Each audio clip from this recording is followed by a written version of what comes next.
Hello again everyone, and welcome back to the 3i video series, in-depth insight and information.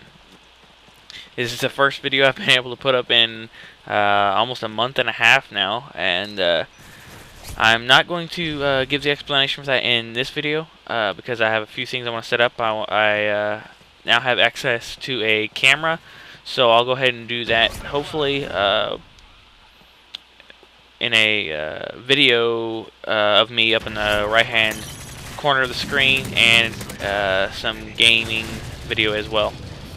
But I'll definitely be giving the explanation and update on all that, and it's pretty interesting. It's really surprising for me, and never had anything like that happen before.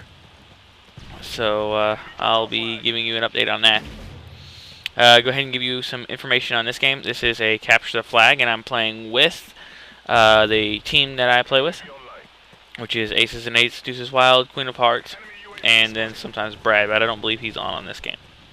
But anyways, as you'll see later in the video, as you can even see right now, but this game is a perfect example of how you can be spawn trapped behind a waterfall, and there's nothing you can do about it. This is a MOAB video, and I don't even start my streak until the very end of the game. Actually, until the second round. And like I said, I get him spawn trapped behind a waterfall, and it's just like there's nothing, almost nothing you can do about it, especially in capture the flag, because you can't change your spawn.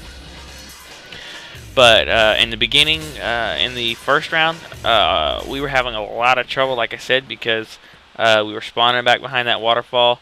If the enemy gets into your base, that's where you'll spawn, way back there, and that's as far away as you can be from any kind of action. So you definitely want to try and keep your base clear and not spawn behind that waterfall. Now, I also want to be doing some live videos with the video of me up in the top right-hand corner. A lot of people have wondered what I look like, and there seems to be, like, a lot of people I play against, you know, they get mad and everything, especially when we're playing with a team. They'll get mad, and for some reason they think if there's a weird, I don't know, consensus that if you're good at a video game, then you must play it all the time, wear thick glasses, and are a real geeky, you know, type of nerd, no life. And that's not the case. As a matter of fact, most people who are playing are just regular people, you know, like you and you and me, which you'll be able to see. But they have jobs and everything else. It's just, that's the way it is. So anyways, that's something that I will be doing in the future. Now, as you can see, I'm using the silenced M4 here, and it worked pretty good for a while, and then I don't know.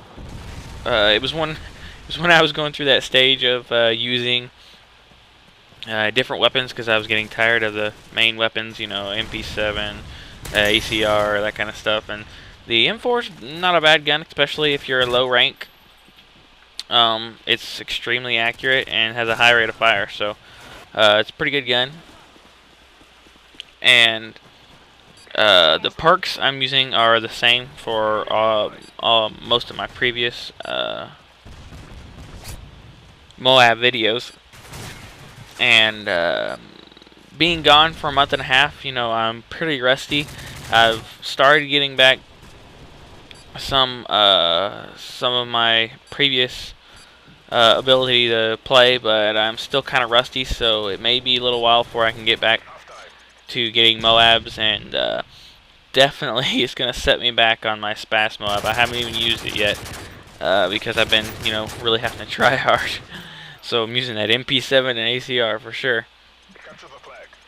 But this is the second round, and I don't think I even die in a sec. Yeah, I think I die in the inn. But the this is where I start my MOAB run. Like I said, if you can get in their base, then when they're over here on the waterfall side and capture the flag, you can just keep almost an open line and just cap flags left and right. Something that I want to point out, as you see right here, aces and queen also are staying back and defending that flag, even though there's not very much action. It's bound to be pretty boring for them. That would really I would really have a hard time doing that, and you know, a lot of times players like that don't get credit for what they do. It's a lot of times the people who are up there getting a lot of kills, capturing flags, but without players that do their job no matter what, then players like me and Deuces wouldn't even be able to get the kills, and we certainly wouldn't win if it wasn't for players like that who backed us up and did what they had to do, even though it could be pretty boring for them. Now I want to point out there that Deuces killed that guy, and that guy could have very well killed me, so I had that guy following me the whole way to the flag. But that's part of playing with a team. You know that your teammates that you've been playing with will do whatever they can to get that flag in, and they'll even sacrifice themselves. A lot of times, something that Aces does, and I picked up from him, I've started doing, is when you have a flag runner and he's being shot at, get between get between the flag runner and the person who is shooting at the flag runner, and try and block some of those bullets. You would be surprised how many times that can actually save the flag runner from dying, just because he's just able to get around a corner. Even if you die, you know, it doesn't matter. That's what you're doing, is you're trying to cap flags. That's what it takes to win. Getting MOABs isn't going to make you win. Getting kill streaks helps you win, but isn't what makes you win. So just, you know, keep in mind that it's the flag runner capturing flags and defending your flag and capture the flag is the goal. And you know, if you play objective-based games, you know, whatever the objective is, that's what you got to do. Now, right here, I checked to make sure their spawn hadn't changed to over there on the other side, which it will do sometimes. That's if you want to spawn trap them behind this waterfall. Be careful that you keep an eye on where they are spawning from, because they can change spawns. And also, if you're going for a MOAB, keep an eye out for Dead Man's Hand. That is probably the biggest MOAB stopper in the game, because Dead Man's Hand is practically a nuke in and of itself. So that's something you really got to watch out for. Try and stay as far away from the enemy as you can, and don't take chances. Like, I didn't know that guy had Dead Man's Hand, but I knew that I didn't have time to kill both of those guys at the same time. There was a good chance I would have died. So, you know, pay attention and don't take unnecessary chances. You are going to have to play pretty aggressively to be able to get a MOAB, get that 25 kills, or 24, but don't take unnecessary chances, because if you die, then it's over, and you may not actually end up getting it because the game ends, but that's better than dying, you know, 3 away or something just because you took too many chances. Now, if you are into the game and getting near the end of the game and you're getting really close, you know, take a few more chances to try and get that before it ends. But while you're trying to get there, don't take too many unnecessary chances. Also, the DLC content for the PC should be coming out here very soon, and as soon as I find out the date for that, I'll let you guys know.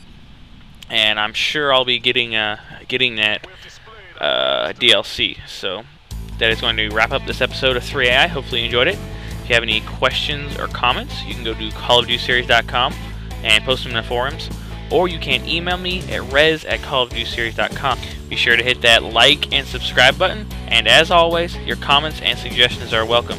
Here's the final score, 45-12. Be sure to follow me on Twitter, username ResVance. Thanks for watching, and God bless.